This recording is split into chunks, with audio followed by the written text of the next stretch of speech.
investiture will focus the attention of the whole world on the Principality. The investiture itself was the culmination of a number of events.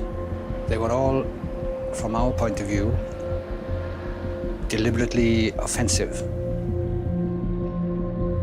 It will be an occasion for monarchy and state to walk together in harmony, as they have done for so many years now. They were throwing gauntlets down. And someone had to pick them up. When you came to Wales, of course, there was quite a lot of strong anti-English nationalist feelings. It's something that you've come to understand, come to comprehend since you've been in Wales. You see, I think they feel so strongly about Wales as a nation, and it means something to them, and they're depressed by, you know, what might happen to it if they don't try and preserve the language and the culture, which is very unique and special to Wales. And if something is unique and special, I see it's well worth preserving.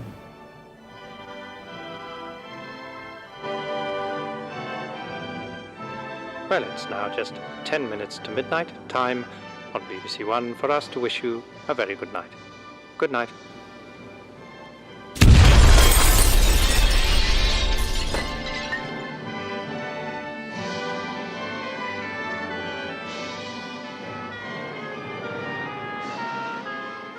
Yn ystod y nos neithiwr, fe ddigwyddodd yr hyn roedden ni I gyd wedi bod yn ei ofni ers misoedd.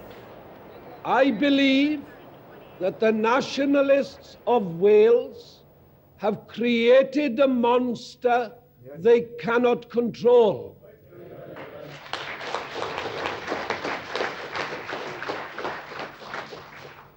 They have created an atmosphere in which violence of this sort is seen as the logical end of their philosophy.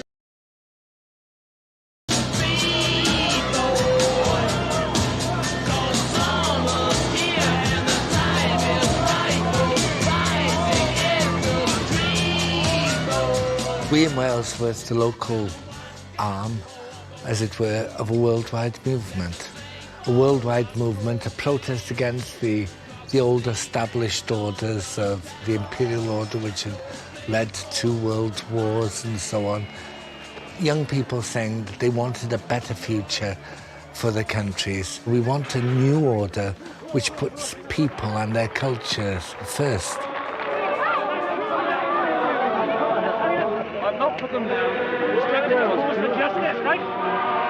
So the irony of the investiture is that it happens at the end of the 1960s, the end of a decade of extraordinarily tumultuous politics, decolonisation, student revolution, the pill, the expectation of equality. It's absolutely huge. Everybody has changed, and this family wasn't. In their island, what they do is reinstate this antique ceremony, purporting to be about 600 years old, except they've made it up.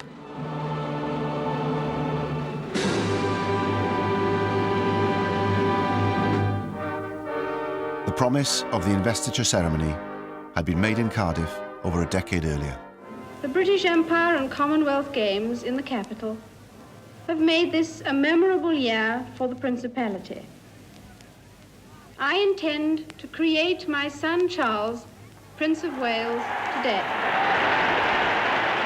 When he is grown up, I will present him to you at Carnarvon.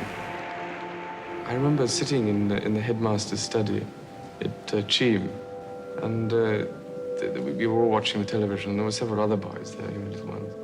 I remember being acutely embarrassed when it was announced, and I had this marvelous great cheer coming from the stadium in Cardiff.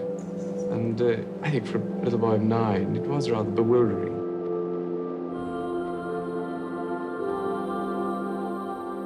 Charles is a frightened, subdued soul.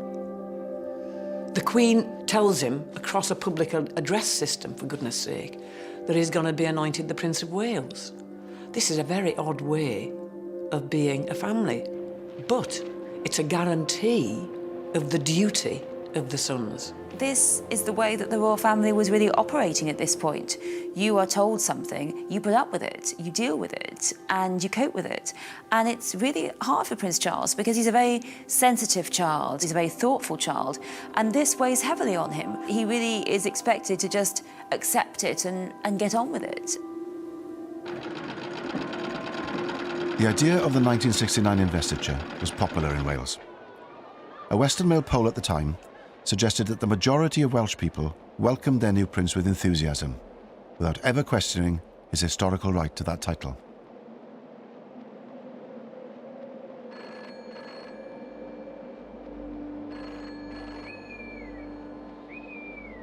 Wales has always been regarded as something of a poodle.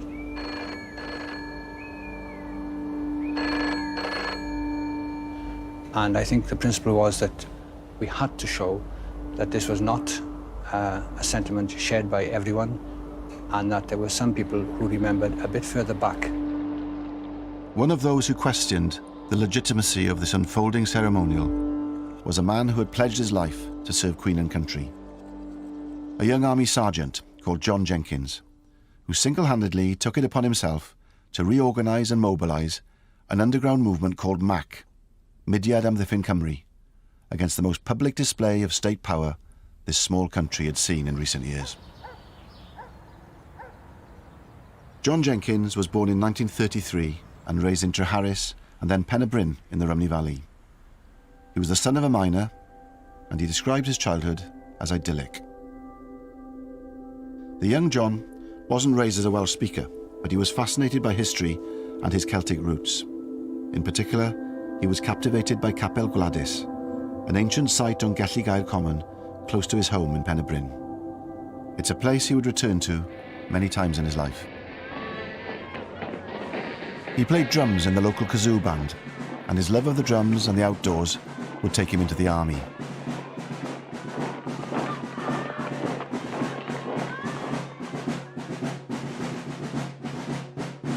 He joined the Dental Corps in 1951, and he was to be in and out of the army for the next 20 years. Cyprus. In keeping with British anxiety that the frequent riots may lead to bloodshed, our troops have exchanged their arms for riot sticks and shields. By the summer of 1958, John Jenkins is posted to Cyprus.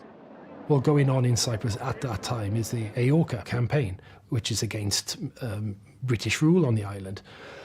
After 4 years of an insurgency in which police bases and military bases are targeted, Cyprus is handed back its independence, and John realises that this has been achieved with only a handful, a comparatively small number of men.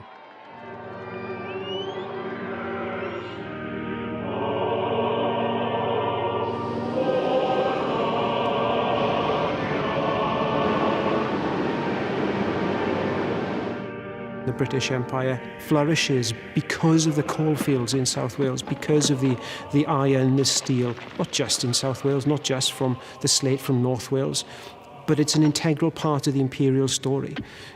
But by the 60s, that empire is dead, essentially. The empire is crumbling. Those opportunities that were there in the empire are no longer there. The coalfields are beginning to fail, so that you see unemployment amongst the coal miners increase in the 1960s.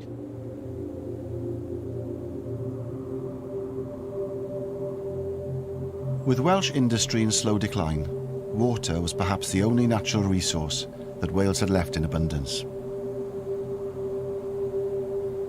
Dams had been built and valleys drowned since Victorian times.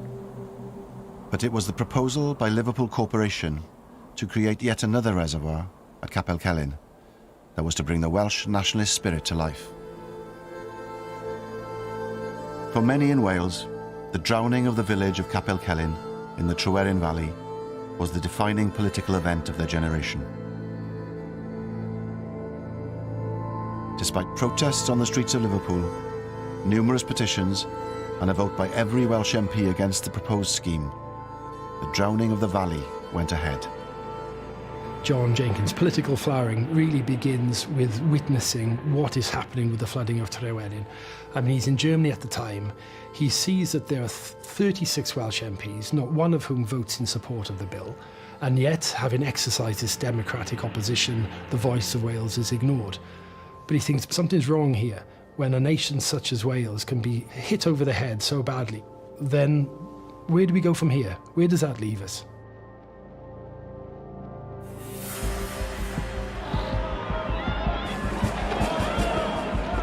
For some people, it said, there is no political democratic solution to this, and the only way we can win our freedom, the only way we can look after Welsh interests is not through the ballot box, but through some kind of violence.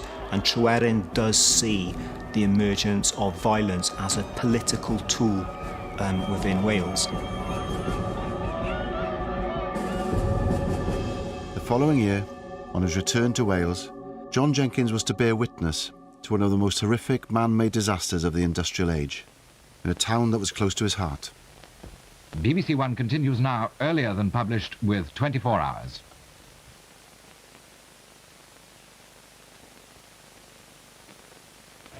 Honestly, I don't know how to begin. Never in my life have I ever seen anything like this. I hope that I shall never, ever see anything like it again. This is one of many valleys in South Wales, in the South Wales coalfield tonight. It's a very special valley. It's a valley that contains death. 116 children and 28 adults were killed when the slurry from a coal tip engulfed the local junior school. I began to feel discredited in many ways, in that I was a member of a nation which was downtrodden and which was suffering. It was my mother's home, you see, for a start, and I felt it very deeply.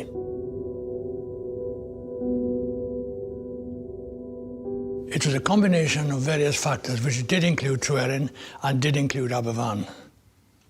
Those are the things which made me realise that something must be done.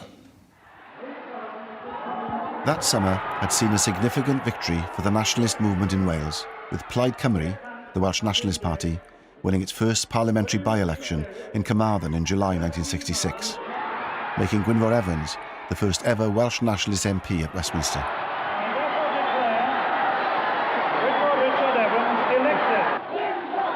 When we look at independence movements, they're always an amalgamation of different interest groups. A campaign for national independence or national self-determination that is successful is a campaign that is able to bring together all sorts of different perspectives. We see that to an extent in Wales in the 1960s. The success of Plaid Cymru, for example, demonstrates that increasingly more and more people are willing to detach themselves from the two major political parties in Wales.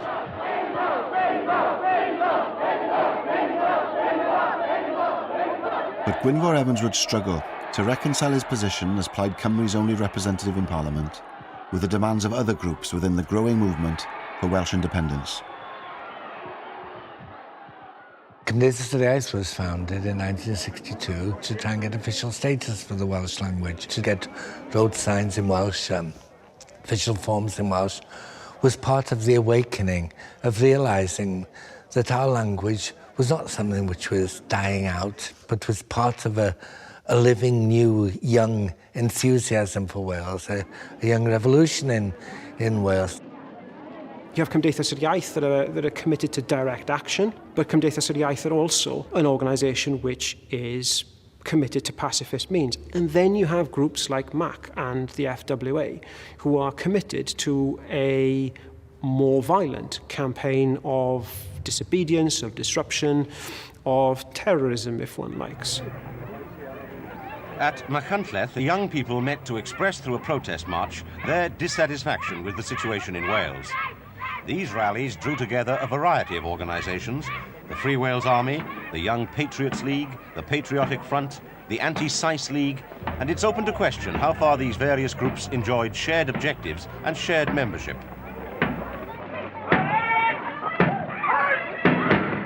Well, the FWA started as, 2 or 3 people got together people like Cayo and Dennis Coslet especially, a couple of farmers that were related to Cayo.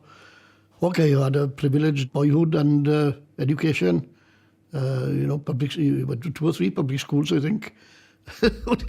Expelled from 2 or 3 of them as well. I spent a lot of time at Cayo's home.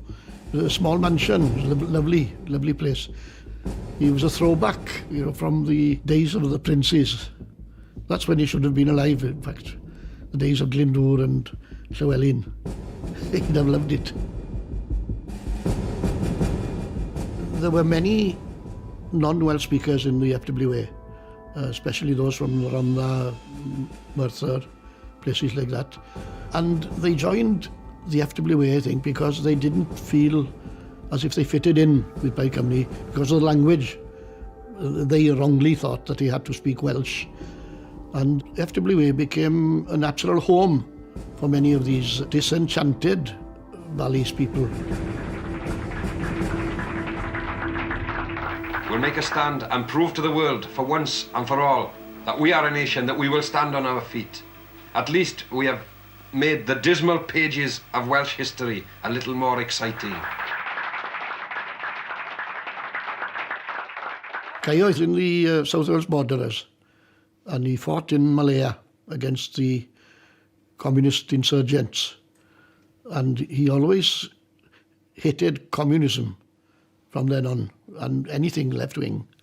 He was a strange concoction, Republican on one side and a rampant right-winger on the other. Destroy the flag of tyranny. That's it. What Cayo is able to see in Malaysia is similar to what John Jenkins is able to see later on in Cyprus, which is that he sees these small groups of individuals cause disproportionately large political and social effects through the use of violence. But they also find that these groups are very elusive. Cayo in particular finds that in Malaysia the guerrillas can just disappear. And that, of course, is very similar to the way the Welsh have waged warfare for centuries back in medieval times. The landscape of Wales is very rugged, is very rural. And if you look at the ways the campaigning of, for example, Owain Glyndŵr, there's a big emphasis on small, what we might now call guerrilla tactics. The Clywedog Dam, a huge construction which was being built near Llanidloes, was to become the target of the more extreme Welsh nationalists. In 1966, it was nearing its completion when the police received a warning that a bomb had been planted on the site. 8 pounds of gelignite had been placed under an 80-foot steel mast that was connected to another by 110 feet of 3-inch cable. It exploded, sending the entire construction cascading down the hillside. Speculation was rife about who might have been responsible, but an olive green Castro cap, found 30 feet from the scene, seemed to point the finger conclusively towards Cayo Evans and his men. I don't think it was being worn by anybody who undertook the operation. It was dropped deliberately by somebody, put it that way.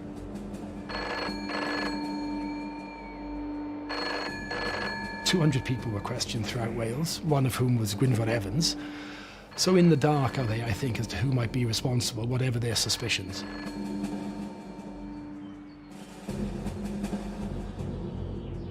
The Clywedog explosion had in fact marked the return of a shadowy organisation which had been started back in 1962 in reaction to Tryweryn. This was MAC, Mudiad Amddiffyn Cymru, the Movement for the Defence of Wales. Most members of then MAC were well known by everyone, including the authorities. So therefore, any action that had to be undertaken by someone who wasn't known, and I certainly wasn't known. On his return from Germany in 1966, John Jenkins started to reorganise MAC. He was based at Wrexham, at the dental unit in Satan Barracks. As a non-combatant in the army, he had the perfect cover. He was a low security risk, and his job required him to travel around the country. Plus his role in training the TA band brought him into contact with a new source of potential recruits. Some people would come up and say, oh, so-and-so is a good lad, he's really raring to go. And if he then proved beyond any doubt that he was the right sort of material, He would be recruited and he would then recruit his own cell. 1 or 2 people at the most, no more. You know your immediate 2 or 3 people in the cell, and you may know the one superior person above that, but you don't know anybody else. They wouldn't even know how to contact me. I would contact the leader of that cell. He was the only one who knew my face. He didn't know who I was, didn't know where I was from, nothing. I would suddenly appear because I would know where he was all the time. One of John Jenkins's first recruits was to be a 19-year-old flautist in the TA band called Frederick Ernest Alders. It was to be Alders who would drive John Jenkins to a small village in mid-Wales called Llanrhaead yr Amochnant to plant his first bomb as Mac's new leader. Most of the villagers who heard the loud explosion thought it was thunder. The explosion caused this gash, about 7 feet across. Every pipe carries 12 million gallons of water a day to Liverpool. Detectives found a piece of fuse, a small lead plate, a spring, and a brass cover which could have been part of a timing device. They did not find, as reported in some newspapers, any Free Wales Army caps there at all. While the Mac bombers were creating havoc for the authorities, the Labour Party was waking up to the threat of mainstream nationalist politics. The rapturous, adoring supporters of the first Welsh nationalist ever elected to Westminster. Is Gwynfor Evans's triumph merely a quirk of history, or is he the standard-bearer of a new Welsh rebellion? The Labour Party in Wales, yes, they were surprised, but it wasn't something that overshook them, because in the Welsh heartland, in West Wales, containable. But then a year later, when Rhondda West almost went to Plaid, you know, that was really serious business, because now Plaid Cymru had come to the door, to the front door of the Welsh Labour heartland. Somehow, whoever it was, they must have thought back, they must have known their Welsh history, how the investiture of 1911, that Lloyd George himself thought of, how popular that appeared and came across Wales. Someone must have thought, hey, this is what we need to do. For the Labour Party, reviving the investiture ceremony now seemed like a timely political move.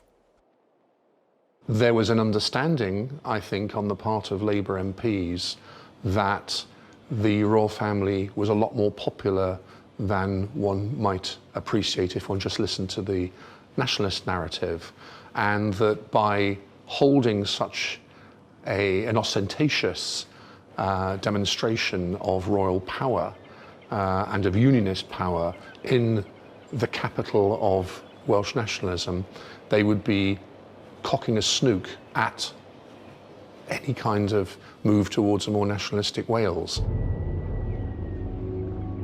When the Labour government announced that the investiture was to take place at Caernarfon on the 1st of July 1969, it provided a new focus for the nationalists in Wales. Ond wedi syni fwy bod cenedlaetholwyr wedi gallu croesawu a breichiau agored berson sy'n symbol o'n huniad a Lloegr.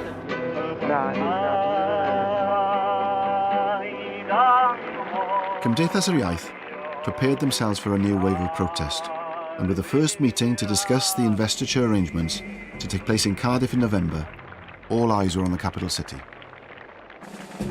The Free Wales Army, of course, took up the cause, and in their own unique style were using every opportunity to draw attention to themselves, with Dennis Coslet, Caio's loyal lieutenant, getting interviewed on national television by David Frost.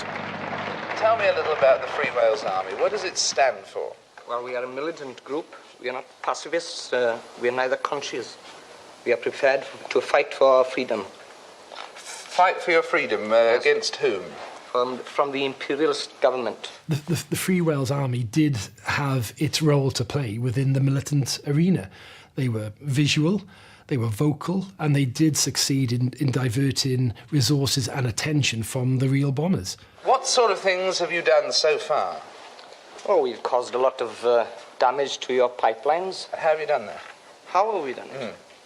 Well, we've just put plastic on the establishment's pipelines and blasted away. The FWA did Mac a great favour.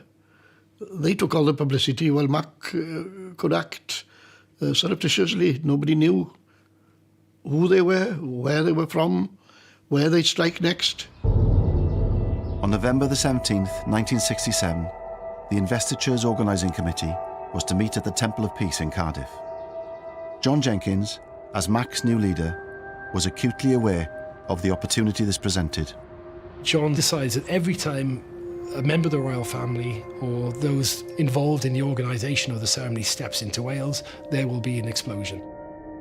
In the early hours of the morning, on the day of the investiture meeting, a 15-pound bomb exploded in the Temple of Peace.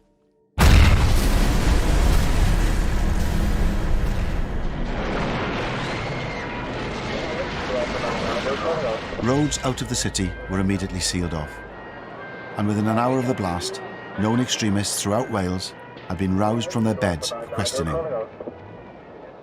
A frantic effort was made to prepare the building for the meeting, which was due to take place in the Grand Hall at 11:30 that morning.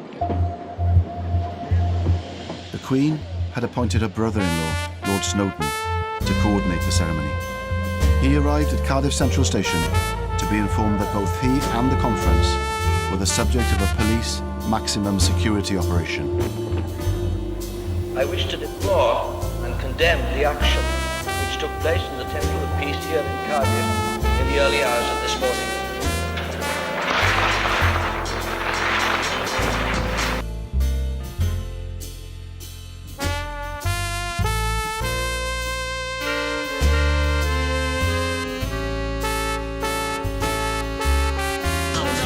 Explosive of years across the globe sees the start of 2 years of explosions in Wales. The Snowdonia Country Club becomes the first of many MAC targets leading up to the investiture. The bomb went off in this letterbox fixed to the wall at 20 to 2 this morning.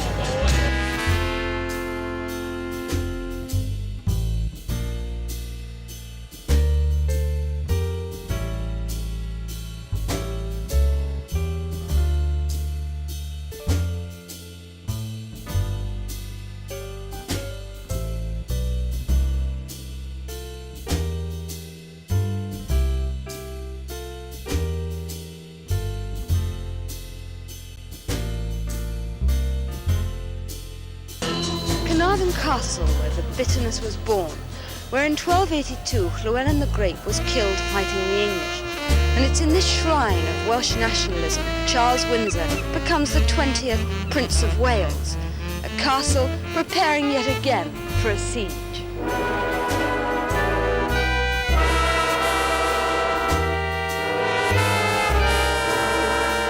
Would you like to go to the investiture and see the prince? No. Why not? In case there'll be a bomb then.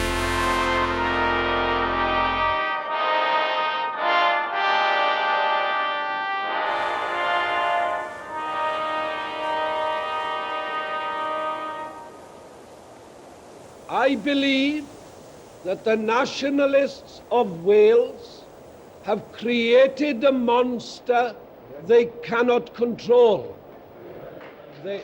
George Thomas became a bit of a caricature of someone who hated the Welsh language, even though they were Welsh, and who gravitated towards an English monarchy. Royalty, the royal family, was very, very, very important to George. Hugely important. Gwenoro Jones, who was an official of the Welsh Labour Party before he became an MP, for example, used to visit George at his home.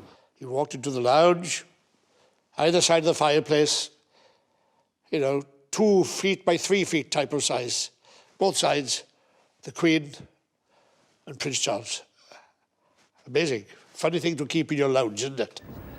The first appointment of the day for George Thomas MP, Secretary of State for Wales. Breakfast with Mound. Even though the announcement of investiture was in the days of Clydwyn Hughes, the carrying out of the process, that was George's responsibility, and I bet you he must have loved it. He would have been in his element. The Prime Minister said to me, "And next year, George, you will have the investiture of Prince Charles." Well, at that stage, I didn't think it was going to involve any problems, because I thought, well, that's right, it'll be a very pleasant occasion, but full stop. Of course, we had a lot of anxieties first. A device had been placed on a basement windowsill, and the blast, which was heard 3 miles away, blew indoors and threw furniture around. No sooner had George Thomas become Secretary of State than Mac struck again, audaciously blowing up his headquarters at the Welsh office. Minister, do you think that, say, Home Rule for Wales would stop this sort of thing? Not at all. A Home Rule for Wales isn't wanted by the Welsh people. You'd start a lot more trouble if you tried to give Home Rule to Wales. What we're seeking for is a greater sense of participation in the work of the government. Prince Charles, on a visit to the Welsh office, has his first experience of anti-investiture protest. But the throwing of smoke bombs evoked little sympathy for the protesters, who were accused of, in the words of one church leader, ignorant discourtesy to a young man who is in no way responsible for the position in which he finds himself. La la la la la la la la la la la. Mae gen I ffrind bach yn byw ym Buckingham Palace, a Charlo Windsor yw enw e. Tro dwetha res I gnocio ar ddrws oedi, daeth ei fam i'r drws a medde wrtha I. O Carlo, Carlo, Carlo mare bolo heddi, heddi. Carlo, Carlo, Carlo mare bolo vita dali. Well, I was a student in University College, Aberystwyth as he was at the time. Prince Charles was to be seconded to Aberystwyth for 6 weeks of the summer term, during which time he was going to learn the Welsh language, he was going to learn everything about Welsh history and Welsh culture, so that he'd be acceptable then as Prince of Wales. It was quite a surprise when I learnt that I was going to be sharing lectures with the Prince of Wales. I wasn't very excited about that. In fact, I thought it was pretty awful. I thought it was quite ridiculous that he would spend a term and learn all he needed to know. There we go. Not my choice. But when I was chosen by my fellow students to be the chair of Plaid Cymru in the university, it did become a bit of my business, I have to say, because we became then open to persuasion by the authorities to behave ourselves and not to engage in what was called immature protest against the Prince. I received a letter from the principal at Aberystwyth University, and there was an envelope inside an envelope, and this was marked as to be opened only by the Secretary of State for Wales personally. So I opened it, and in it he expressed his grave anxiety for the physical security of Prince Charles. I couldn't keep this to myself. I had to report it to the Prime Minister, Harold Wilson, who said to me, "What is your advice, Secretary of State?" I said, "To proceed. We cannot have a part of the United Kingdom where a member of the royal family dare not go for safety reasons. We must proceed." The secret police was there at work in the college in Aberystwyth at the time. They had two functions. One was a legitimate function to ensure the personal safety of someone who was the heir to the British throne, but they were also there to ensure that the British state was not politically embarrassed.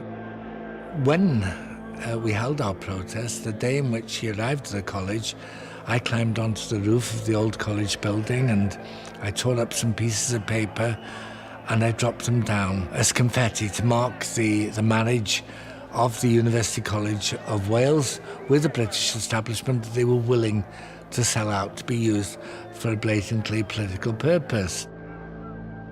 I was told later on that police marksmen were on 4 other nearby roofs with their rifles trained at me, so at the time, so had it even seemed that I was dropping anything more sinister than a tiny bit of paper, I'd have been taken out immediately, therefore.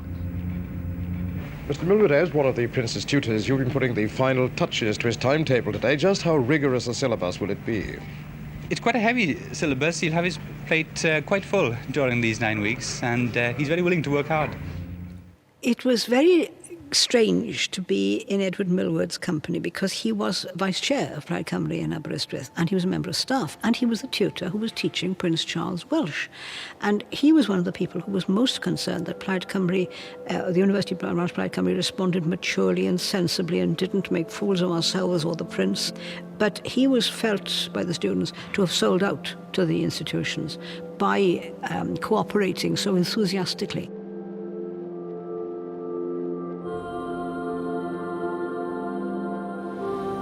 There have been stories that you've had rather a lonely time at the University of Wales, at Aberystwyth. Is this so? Well, yes, I wonder where these reports come from, but I suppose they circulate. You see, the trouble is that one has to remember that I'm in a slightly different position from several other people, and I think they try and put themselves in my position too much. I think out of certain necessity, I've perhaps been more lonely, if they like it. I mean, I haven't made a lot of friends, if that's what they mean, and I haven't been to a lot of parties or anything. There haven't been very many. And I've had a lot of other things to do. I've been around Wales a lot and looked at things and visited people. And essentially it is, I suppose, compared with other people's lives, more lonely. And in this sense, I suppose I've had a lonely time. He would arrive to the back door of the college in his sports car. He would be accompanied by several policemen, and two of them would guard his car. And then he would go in for the university lecture halls. Students would be there already. He would come in, he would sit in the front of the lecture hall, and there would be two policemen outside the door to ensure his safety.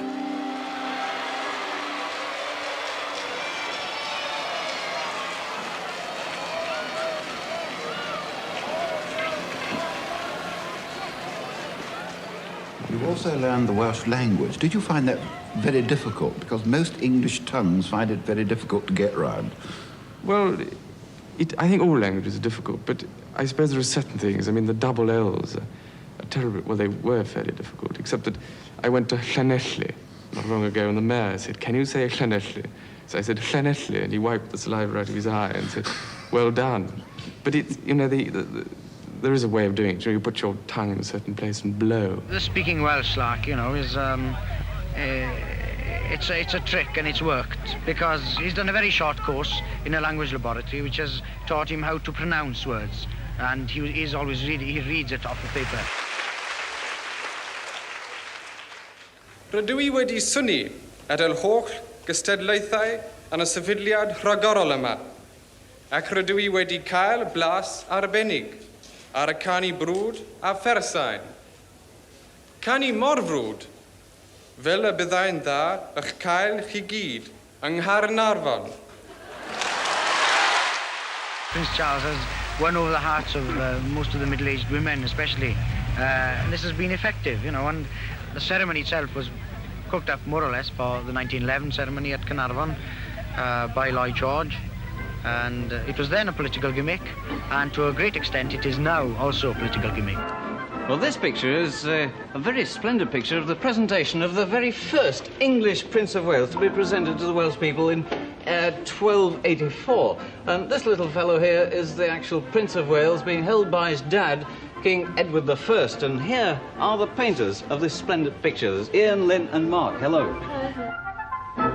Now, of course, there is the famous story that the Welsh had said they were going to refuse to have any Prince of Wales who didn't speak Welsh. And so Edward tricked them, and he brought out his newborn son, who spoke no language at all, and said, "Here is a Prince of Wales who doesn't speak English."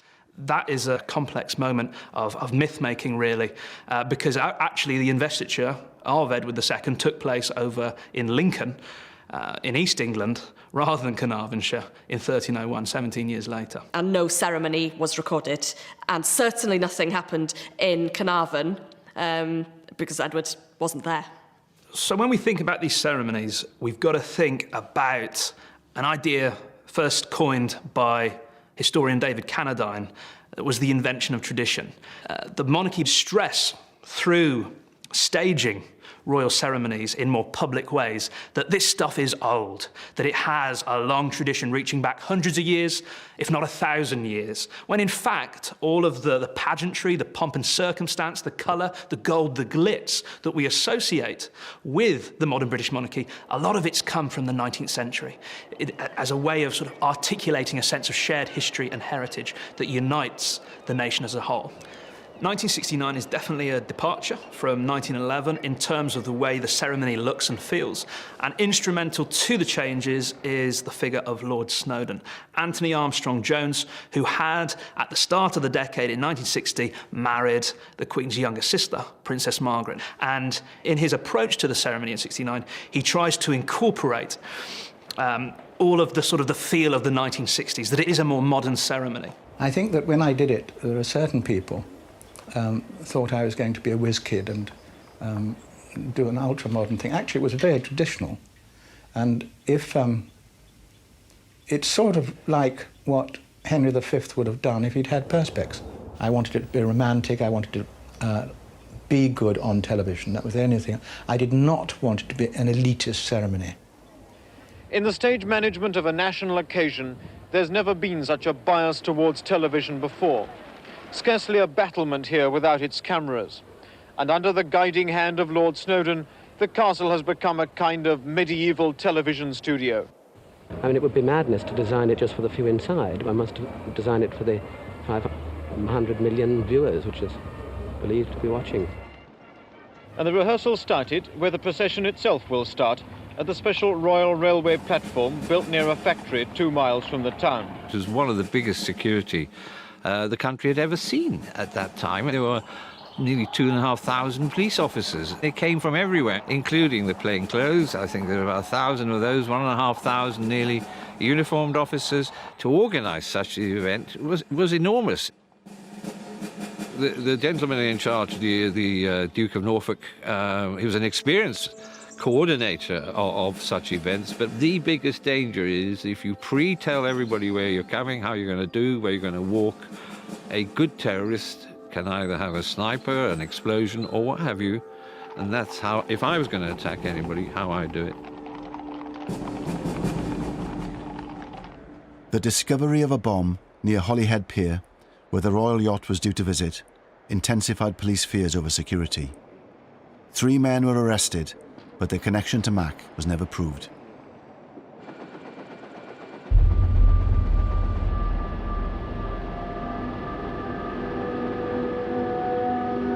Hello and good evening from Carnarvon on the eve of the investiture.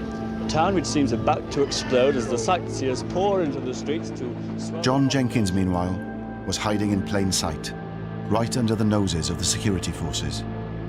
Still a sergeant in the British Army, he had managed to get himself stationed at a temporary army camp in Carnarvon, from where he was directing his bombers. The night before the investiture, there were 4 groups out. And the object of the exercise was to disrupt the ceremony and to cause as much uproar as possible.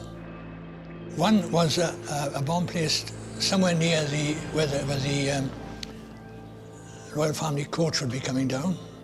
Not near enough to cause any damage, but near enough to cause uproar. Another was placed in the Chief Constable's garden, and that was timed to create a 22-gun salute rather than a 21-gun salute. And another one was to blow up a pier at which the royal yacht was due to harbour, which meant it wouldn't be able to harbour because there was no pier there. The 4th device was to be set in Abergele, 35 miles up the coast from Carnarvon, by 2 Mac operatives, Alwyn Jones and George Taylor. John has insisted that he instructed the cell leader, Alwyn Jones, to target a government installation in the town, a social security office, because Abergele is en route to Carnarvon, and John is aware that the royal train will be passing through Abergele on its way to Carnarvon. I know people like to say, oh, the royal train, because it makes good copy. It was not true. We did not target the royal train. There was no intention to hurt or kill anybody. There never was. There was a hole in the ground, not a very deep hole, and there was a pair of shoes alongside the hole where the person had been blown up out of his shoes. It was dark there, and you could not identify anything that you found. I think we had to wait until daylight, really, to find the extent of it, but we knew that there were 2 persons. On the day the world's media focused on the investiture, 2 of John Jenkins's operatives were found to have blown themselves up with a bomb Jenkins himself had made.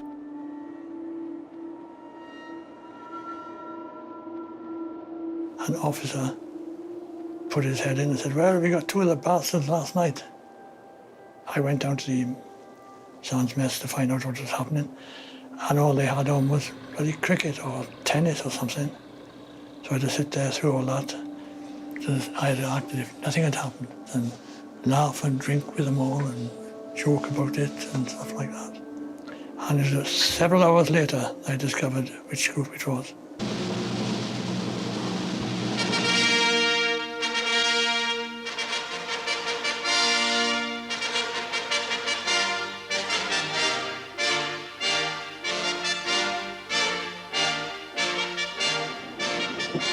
As the programme went on air, 2 unexploded devices still remained in Caernarfon.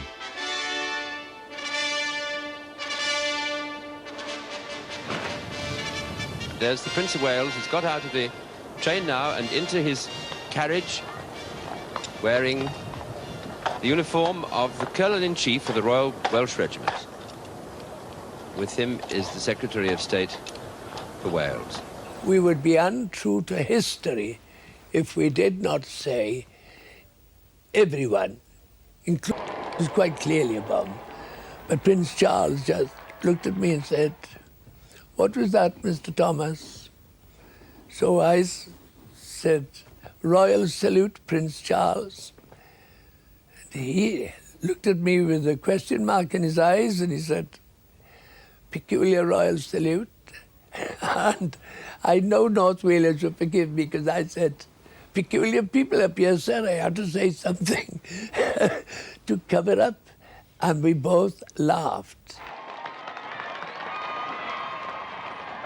I said, well, evidently that wasn't the first gun of the 21-gun salute. And then I looked over my shoulder and I just saw a plume of smoke on the hill behind the other side of the harbour, and some people running around. And in fact, it had been a bomb, maybe a diversionary bomb, but it was a bomb. Now, what we're looking at now is an incident of some kind. I heard an explosion just a little moment ago. We thought that one of the guns had gone off accidentally. There could just possibly have been an explosion. The bomb, planted by Mac in the Chief Constable's garden on Love Lane, had detonated as planned, throwing the traditional 21-gun salute into disarray. Now here's the Queen, following up behind her son and just on the outskirts of the town with a full sovereign's escort. The Queen is utterly preternaturally calm. Nothing can flap her. I mean, the Queen herself was very nervous when she went through the coronation. She was very nervous about the ceremonial, very nervous about the fact that if you put a foot wrong on TV, it'll never be forgotten. So how must Prince Charles feel going into this impossible new ceremony? A young man, he's not king yet, he's a long way from that responsibility, and he's young and he's nervous and he takes things incredibly seriously. If he puts a foot wrong, he will really take it terribly to heart and feel he's made a dreadful mistake.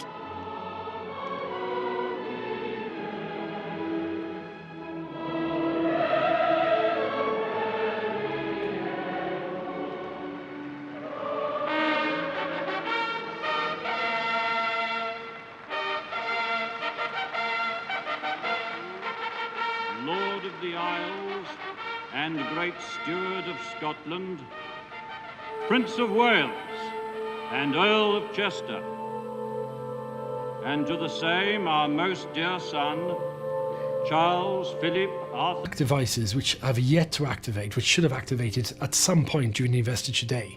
The first, which John claims was placed at Llandudno Pier as a way of preventing Prince Charles from stepping off from the Royal Yachts Britannia onto the pier to begin the royal tour of Wales, which apparently is never found. or is found, but the authorities have denied any knowledge of it. But the other device in Carnarvon is then activates on the 5th of July, 5 days after the investiture, when 10-year-old Ian Cox, who's on holiday from England, goes to retrieve his ball. It's gone behind a wall, kicks out at what he thinks is an old lampstand. It activates and he suffers severe burns and his right leg is amputated. Without question, the low point of this campaign is the injuries to that little boy.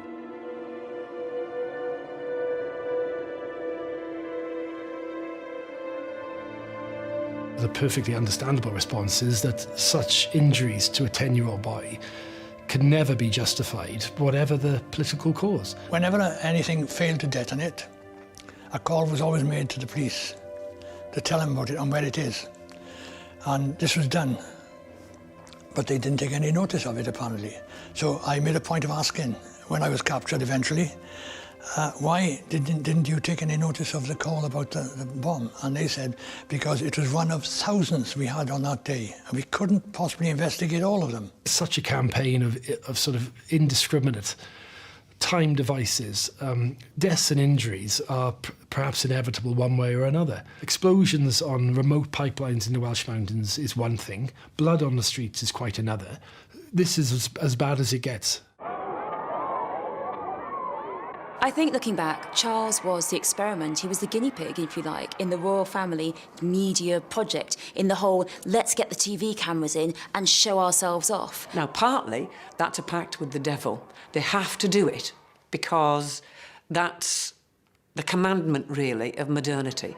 But it puts them at huge risk. He can't go back to being a private royal, a private student, ever again.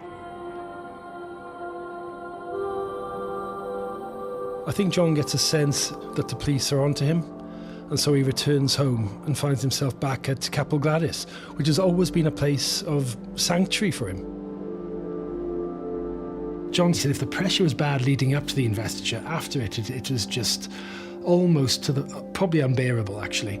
Having lost 2 colleagues in Mac, owing to a bomb which he had assembled, which he had handed to the cell leader Alwyn Jones. But if that wasn't bad enough, then he has the injuries to Ian Cox 5 days later. However successful his campaign of disruption had been, these failures were weighing heavily on him. I think he was just relieved, is the impression I get. He said it almost came as a relief when I heard that knock on the door.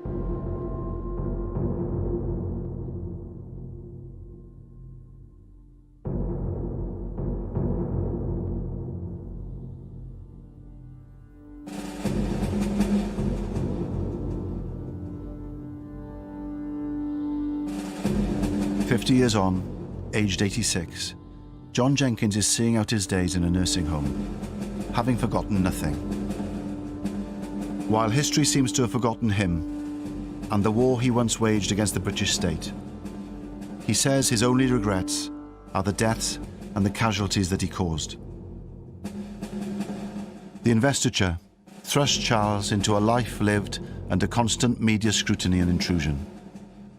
50 years on, at the age of 70, he remains a monarch in waiting, and the longest-serving Prince of Wales in British history. Sian Lloyd asks what the Prince of Wales has done in and for Wales in Charles, Prince for Wales, available on BBC iPlayer.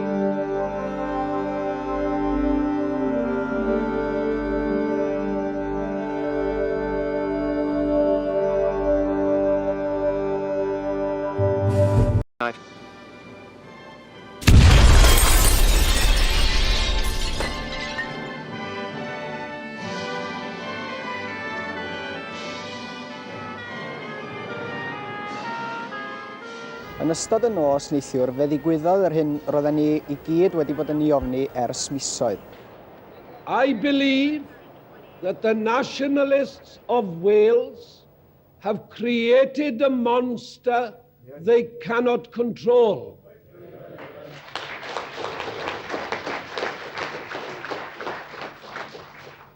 They have created an atmosphere in which violence of this sort is seen as the logical end of their philosophy.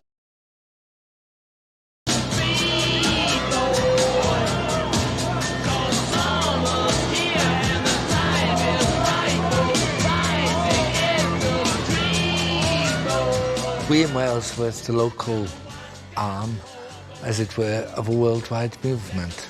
A worldwide movement, a protest against the old established orders of the imperial order, which had led to 2 world wars and so on. Young people saying that they wanted a better future for their countries. We want a new